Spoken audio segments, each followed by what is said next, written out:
أعوذ بالله من الشيطان الرجيم بسم الله الرحمن الرحيم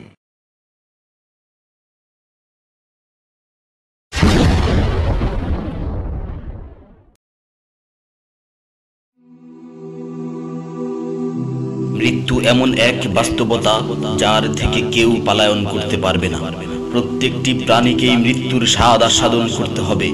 আল্লাহ তাআলা পবিত্র কালামে মাজিদে ইরশাদ করেন, কুল্লু নাফসিন যায়িকাতুল মাউত, প্রতিটি প্রাণী ওই মৃত্যুর স্বাদ আস্বাদন করবে। কুল ইন্নাল মাউতাল্লাযী তাফিররুনা মিনহু ফাইন্নাহু মুলাকীকুম, হে নবী আপনি বলে দিন, মৃত্যু যার থেকে তোমরা পলায়ন করছো সে অবশ্যই তোমাদের সাথে সাক্ষাৎ করবে। আইনামা তাকুনু ইউদরিকুমুল মাউত ওয়ালাউ কুনতুম ফি বুরুজিম মুশাইয়াদাহ, তোমরা যেখানেই থাকো না কেন মৃত্যু তোমাদেরকে পাকড়াও করবেই, যদিও তোমরা সুদৃঢ় দুর্গে অবস্থান করো।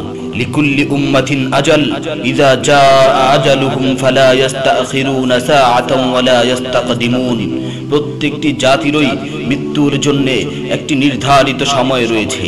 যখন সেই নির্ধারিত সময় চলে আসে তখন তার থেকে এক মুহূর্ত আগ পিছ করা হয় না। এই ক্ষণস্থায়ী পৃথিবী যাকে নিয়ে তোমরা স্বপ্ন দেখছো, এই স্বপ্নের পৃথিবীও একদিন ধ্বংস হয়ে যাবে।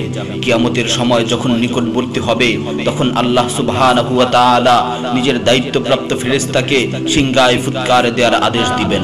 অতঃপর ফেরেশতা সিংহায় ফুঁক দিবেন, ফলে পৃথিবী ও পাহাড় সমূহ উত্তোলিত হবে, চূর্ণ বিচূর্ণ হয়ে যাবে, আকাশ ফেটে টুকরো টুকরো হয়ে যাবে এবং নক্ষত্র সমূহ ঝরে পড়বে, সূর্য তার কিরণ হারিয়ে ফেলবে, সমুদ্রকে উত্তাল করে তোলা হবে। সেদিন কিয়ামতের ভূমিকম্প ও কিয়ামতের ভয়াবহ অবস্থা দেখে সকলেই মৃত্যুবরণ করবে। আল্লাহ তাআলা বলছেন, ইয়া আইয়ুহান নাসু ইত্তাকু রাব্বাকুম ইন্না যালযালাতাস সাআতি শাইউন আযীম ইয়াওমা তারাউনাহা তাযহালু কুল্লু মুরদিআতিন আম্মা রাদাআত ওয়া তাদাউ কুল্লু যাতি হামলিন হামলাহা ওয়া তারান নাসা সুকারা ওয়া মা হুম বিসুকারা ওয়ালাকিন্না আযাবাল্লাহি শাদীদ। হে মানুষ, তোমরা তোমাদের প্রতিপালককে ভয় করো, নিশ্চয়ই কিয়ামতের প্রকম্পন এক ভয়ঙ্কর ব্যাপার।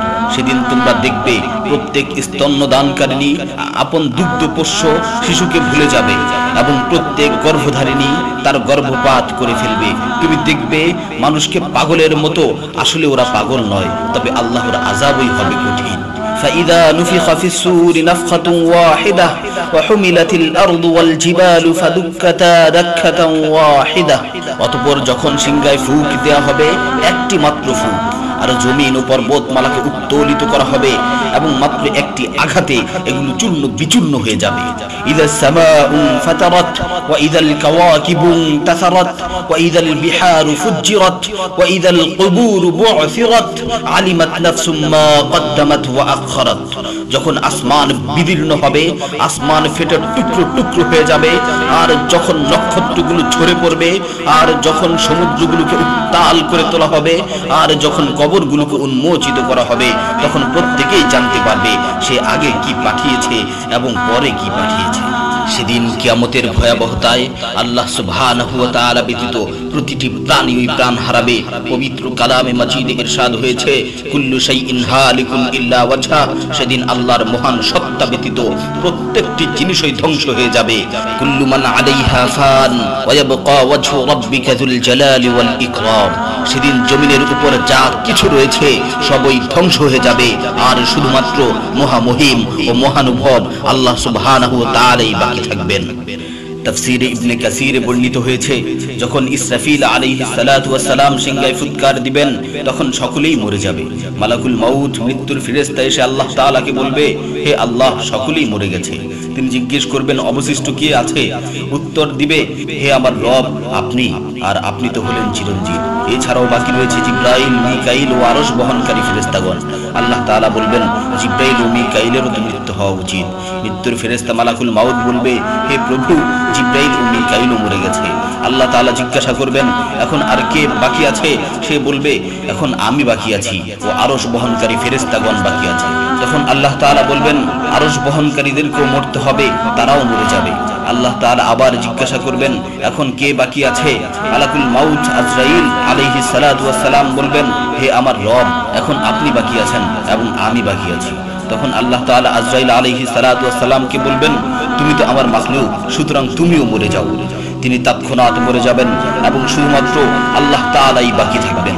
অতঃপর আল্লাহ সুবহানাহু ওয়া তাআলা জমিনকে ভাঁজ করে ফেলবেন এবং তিনি 3 বার বলবেন, আনাল জব্বার, আনাল জব্বার, আনাল জব্বার, আমি প্রতাপশালী, আমি প্রতাপশালী, আমি প্রতাপশালী।